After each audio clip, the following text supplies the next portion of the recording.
حضرت عائشہ صدیقہ رضی اللہ تعالی عنہا نے فرمایا کہ آقا کریم علیہ الصلوۃ والسلام عبادت اور دعا سے فارغ ہو کر میرے پاس تشریف لائے اور فرمایا یہ نصف شعبان کی رات ہے، 15ویں شب ہے شعبان کی، آج کی رات اللہ آسمان دنیا پر تجلی فرماتا ہے، مشرک اور کینہ رکھنے والے کے علاوہ سب بندوں کی بخشش فرما دیتا ہے۔ شرک سے تو ہم پاک ہیں، اللہ کا شکر ہے۔ آقا کریم علیہ الصلوۃ والسلام نے فرمایا کہ خدا کی قسم مجھے تم پر، اپنی امت پر اس بات کا ڈر نہیں ہے کہ تم شرک میں پڑ جاؤ۔ تو امت کی جو اکثریت ہے، امت بحیثیت مجموعی، یہ شرک میں نہیں پڑے گی۔ ہاں افراد شرک میں پڑ سکتے ہیں، کیونکہ افراد تو آج کل خدا کے وجود کا انکار کرنے والے بھی بن رہے ہیں، جو خدا کا وجود ہی نہیں مانتے، ہر الٹے سیدھے بندے کو سنتے ہیں، دہریت کی طرف جا رہے ہیں، الحاد کی طرف جا رہے ہیں، خدا کے انکار کی طرف جا رہے ہیں، اور ڈھکے چھپے الفاظ کے اندر اپنے جہاں پر ان کی گیٹ ٹوگیدر ہے وہاں پر اس کو بیان کرتے ہیں۔ یہ جو ہیں یہ وہ ہیں، ان کی بخشش نہیں، یہ مشرک سے بھی بدتر ہوتے ہیں۔ جو خدا کے وجود کا انکار کرنے والے یہ مشرک سے بھی آگے۔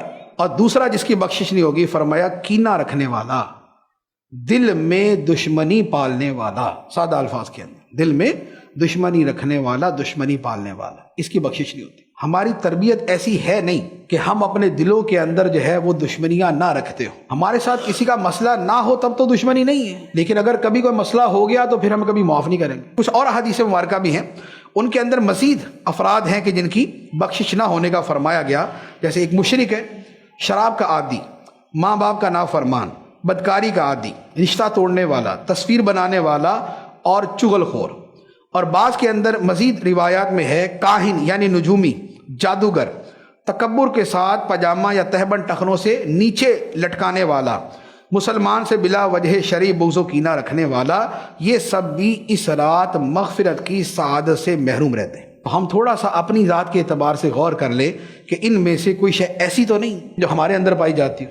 شرک سے پاکی ہے، لیکن شراب پینے والے بھی مسلمانوں میں کم نہیں، پارٹیاں کرنے والے اور جو ہے وہ نیو ایئر نائٹ منانے والے، اور یہ ابھی بسنت آئے گی اس کی پارٹیاں کرنے والے، اور جو مختلف کلبز کے اندر جو سلسلہ جاری ہے، شراب عام ہے وہاں۔ تو شراب کا عادی جو ہے اس کی اس رات بخشش نہیں۔ ماں باپ کا نافرمان، تو ماں باپ کی نافرمانی والے بھی اب کم نہیں ہیں، زیادہ ہوتے جا رہے ہیں۔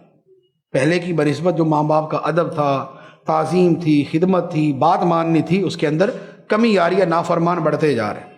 اسی طرح آگے چغلی کھانے والے، آپس میں لڑائیاں کروانے والے، ان کی بھی کمی نہیں۔ اچھا کاہن، نجومی، تو نجومیوں کو تو ایسا بازار لگا ہوا ہے، کیا سوشل میڈیا ہے، کیا یوٹیوب ہے، کیا دوسرے فورمز ہیں، تو ہر نجومی نے اپنا وہ چینل بنایا ہوتا ہے، پریڈکشنز کر رہے ہوتے ہیں، بتا رہے ہوتے ہیں، قسمت کا حال بتا رہے ہوتے ہیں۔